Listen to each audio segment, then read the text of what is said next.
Daughter versus son. The hidden favoritism still happening in American families. The envelope was thick, expensive, the kind that promised good news, or at least the illusion of it. Emily's hands trembled as she held it, the weight of her future condensed into a rectangle of cream-colored paper embossed with the university's crest. Sunlight streamed through the tall windows of their Capitol Hill home in Seattle, casting golden patterns across the granite kitchen island. Across from her, Jake was already celebrating, his identical envelope discarded carelessly on the counter like yesterday's mail. Its contents had been a foregone conclusion in everyone's mind but hers. Their parents, Carol and Richard, radiated pure, unadulterated joy. Carol's eyes sparkled with tears as she clutched Jake's letter. Richard's broad shoulders, still strong from years managing the family's auto parts distributorship, shook with laughter. "Full ride! I knew you had it in you, champ!" Richard roared, clapping Jake hard on the back. The sound echoed like a victory bell. "My brilliant boy!" Carol wept, pulling Jake into a crushing hug that swallowed him whole. Jake grinned, his athletic frame, honed by years of soccer and track, towering over her. Emily cleared her throat. The sound was small and fragile, barely audible over the din of Jake's triumph. "Mom? Dad? I got in too." The celebration paused for the briefest beat.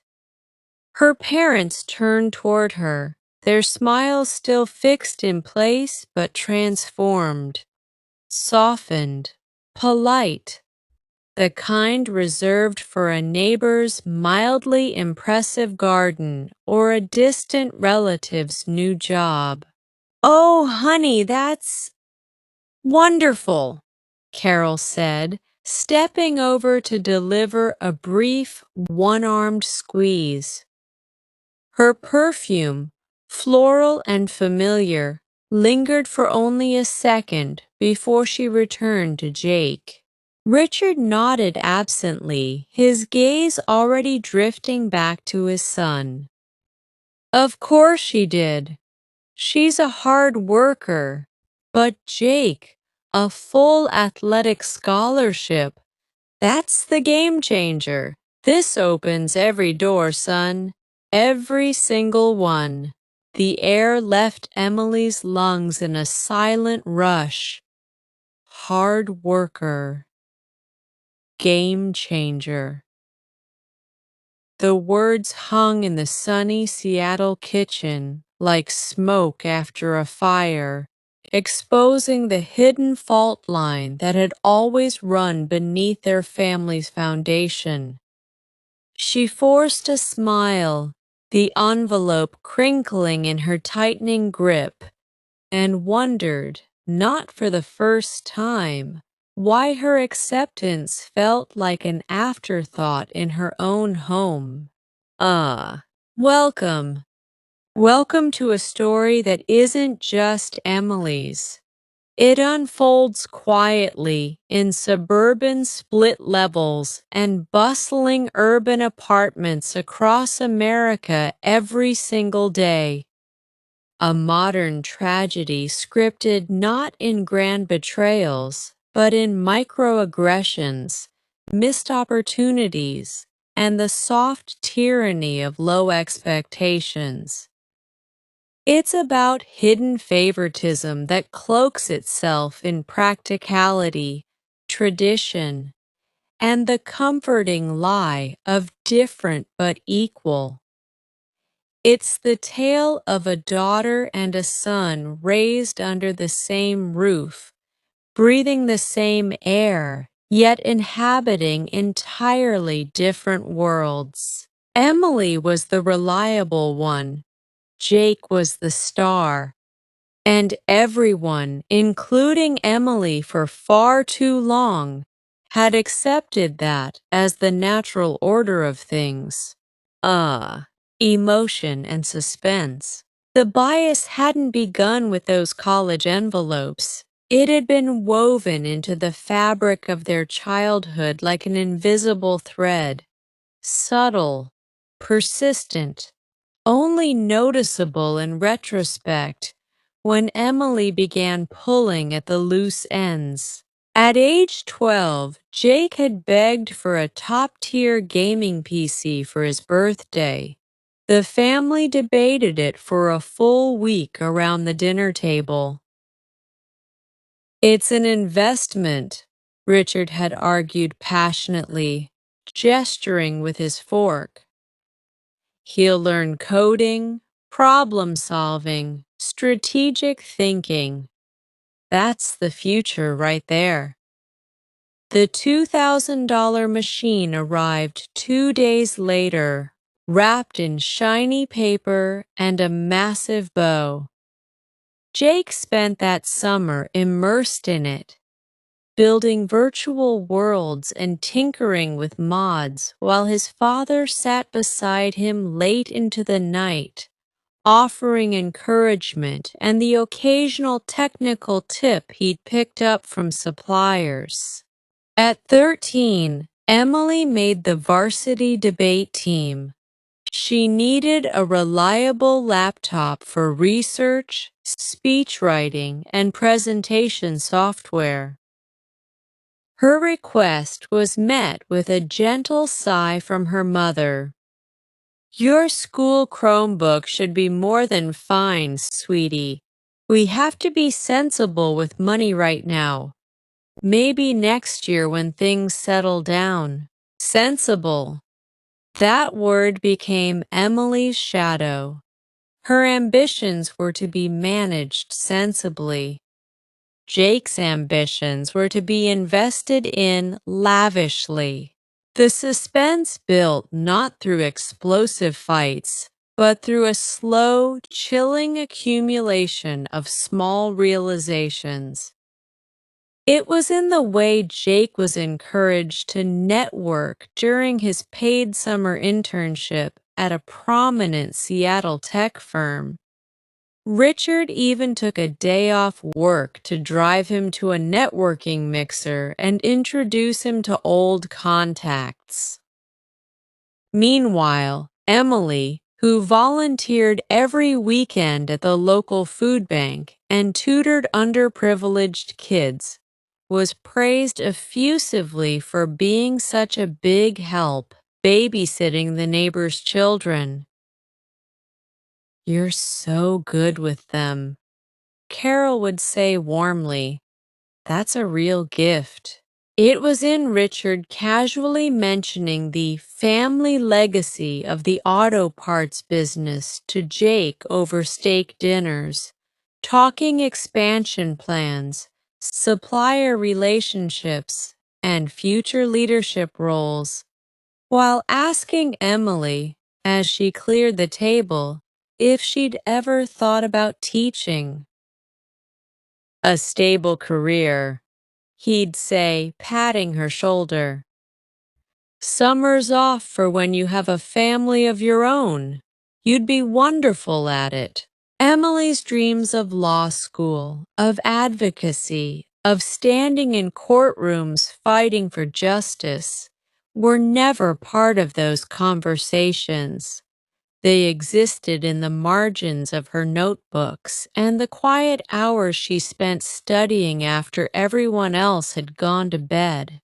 By high school, the pattern was undeniable. Jake's soccer games drew both parents religiously, with Richard coaching from the sidelines and Carol organizing team snacks. Emily's debate tournaments? Often only one parent could attend, and even then it was framed as supporting your activities. Jake received new cleats without question. Emily learned to repair the strap on her backpack with dental floss and safety pins. The unspoken script was crystal clear. Jake was the protagonist, the heir apparent, the vessel for the family's hopes and financial resources. Emily was the supporting character, reliable, steady, destined for a supporting role in someone else's story. She told herself it didn't matter. She worked harder. She earned straight A's while Jake coasted on B's and charm. She joined every club, volunteered relentlessly, and built a resume that shone like polished silver. But deep down, a quiet dread settled in her chest, the fear that no matter how brightly she shone, the spotlight would always find its way back to her brother. Tragedy and heartbreaking. The tragedy reached its devastating peak not with raised voices or slammed doors, but with a single waterlogged spreadsheet. It was Emily's senior year of college at the University of Washington. Jake, 2 years younger, was enjoying his sophomore year on that full-ride athletic scholarship. A sudden plumbing leak in the basement had ruined an old filing cabinet in Richard's cluttered home office. Emily, home for the weekend to help with family matters, volunteered to sort through the soggy mess alongside her father. As they lifted damp boxes, a single crisp Excel sheet, protected somehow in a plastic sleeve, fluttered to the floor. Emily picked it up automatically, her eyes scanning the familiar columns. Retirement fund, mortgage payoff, emergency reserve, college savings remaining. Then her breath caught painfully in her throat. Jake's business seed fund, $75,000. Emily's wedding/starting family fund, $15,000. The numbers hit like a physical blow to the sternum. $75,000 meticulously earmarked to launch Jake's vague future venture, whatever entrepreneurial dream he might conjure. $15,000 for her, framed as a generous contribution toward a wedding and the beginning of a domestic life. Her own detailed plans for law school, LSAT prep books hidden in her childhood bedroom, applications to prestigious programs, internships at the Legal Aid Society where she'd already helped win small but meaningful cases, were completely absent from the ledger. Her ambitions were not viewed as assets worthy of cultivation. Tears blurred the ink as she stood there among the ruined papers. When Richard noticed her silence and turned, she simply held up the sheet, her hand shaking. That evening, in the same sunlit kitchen where the college letters had once been opened, Emily confronted them. Her voice remained steady, but inside, her heart felt like shattered glass grinding against itself. "Why?" was all she could manage at first, sliding the printed spreadsheet across the island. Carol's face drained of color. Richard's expression shifted from confusion to defensive fluster, his cheeks reddening.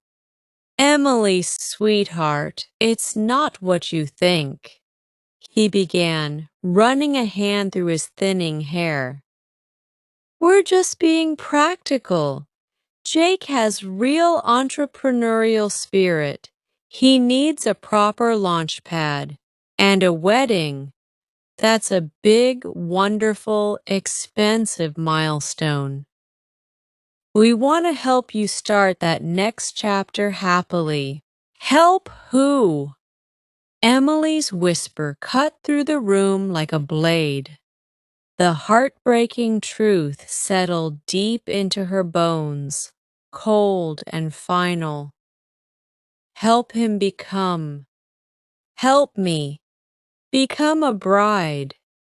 You see his potential as a creator, a leader, a builder. You see mine as a companion, a supporter, someone who will make a good wife and mother." The silence that followed was heavier than any argument they'd ever had. Carol reached out instinctively, but Emily stepped back, the motion gentle yet definitive. Shocking truth and most parents regret. The most shocking truth wasn't that her parents loved Jake more. Emily had always known, in the quiet chambers of her heart, that their love for both children was genuine and deep. The shocking truth was that their love had been filtered for years through a lens warped by unconscious, generations-deep bias. They weren't villains or monsters. They were ordinary, well-meaning people, products of a system, a culture, and a family history they had never thought to question. "We just want what's best for both of you," Carol pleaded that night, tears streaming freely now. "The world is different for men and women, Emily. We were trying to prepare you realistically for success in the world as it actually exists." "You were preparing us for the world as you assume it to be," Emily replied, her voice cracking with a profound, bone-deep sadness. "You never asked about my business plan for a legal advocacy nonprofit.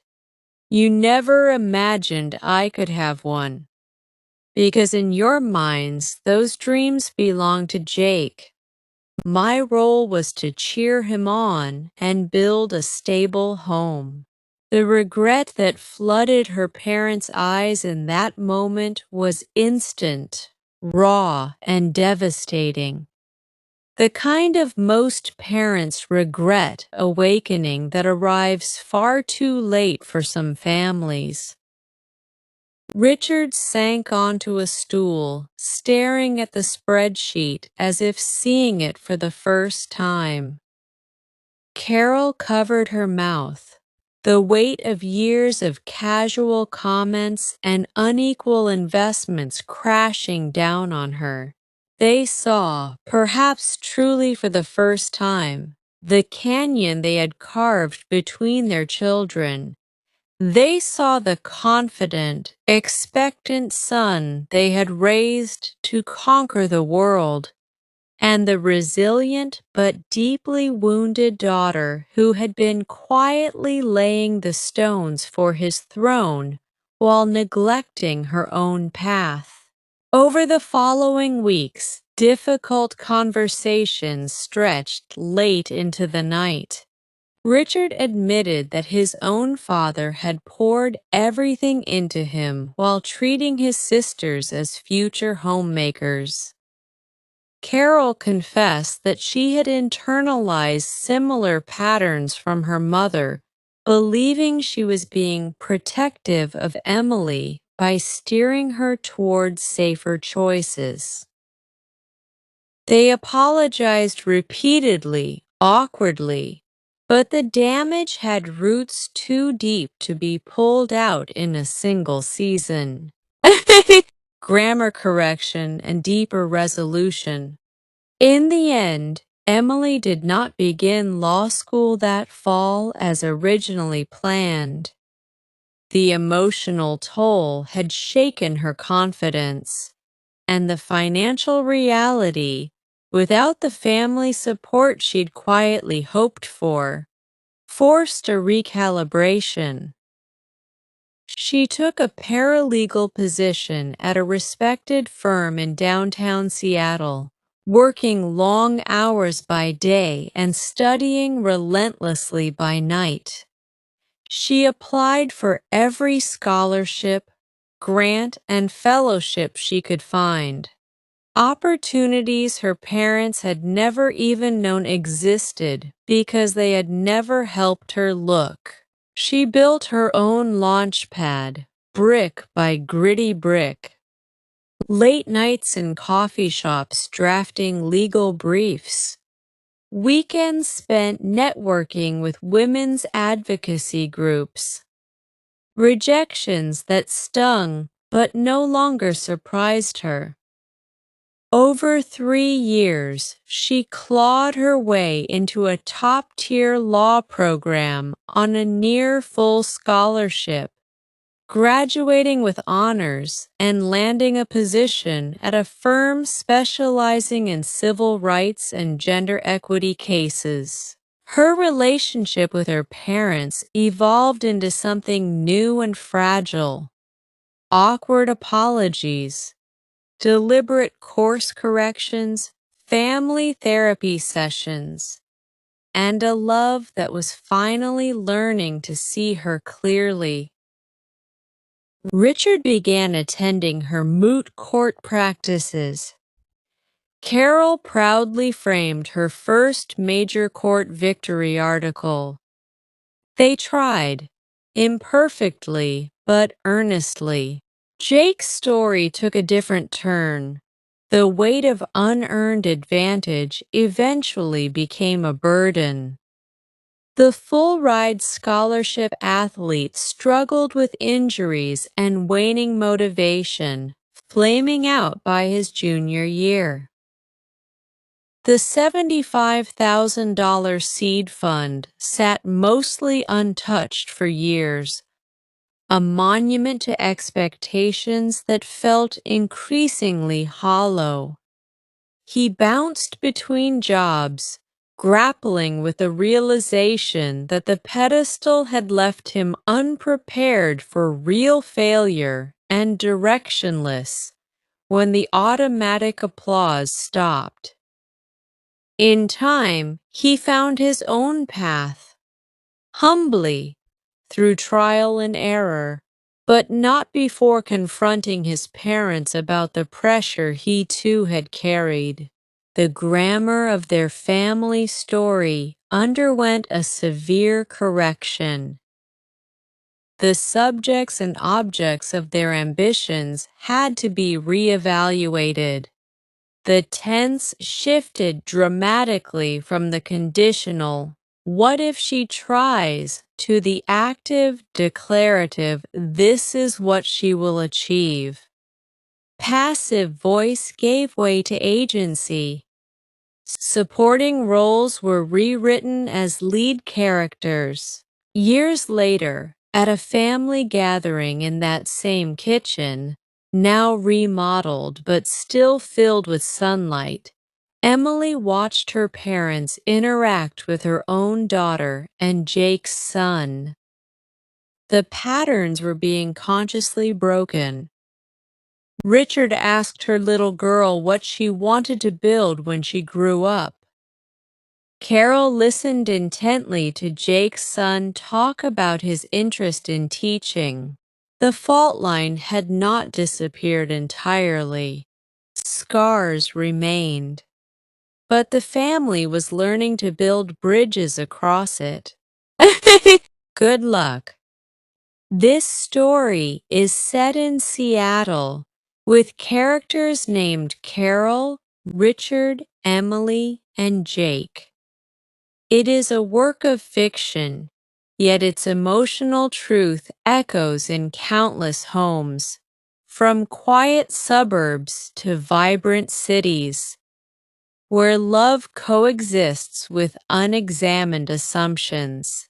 Good luck to all the Emilys out there, tirelessly correcting the narrative through quiet determination and unapologetic ambition. Good luck to all the Jakes, learning that a pedestal can become a very lonely and limiting place when the expectations outgrow the individual. And most of all, good luck to the parents. May you find the courage and humility to examine the silent scripts you inherited before the ink dries permanently on your children's futures. The world doesn't need more thrones built at the expense of daughters. It needs families brave enough to invest equally in every child's potential, to see them not through the lens of outdated tradition, but as unique individuals with boundless capacity. The correction starts at the kitchen table. Thank you for reading. If this story moved you, reflect on your own family dynamics, have the conversations that matter, and share this with someone who needs to hear it.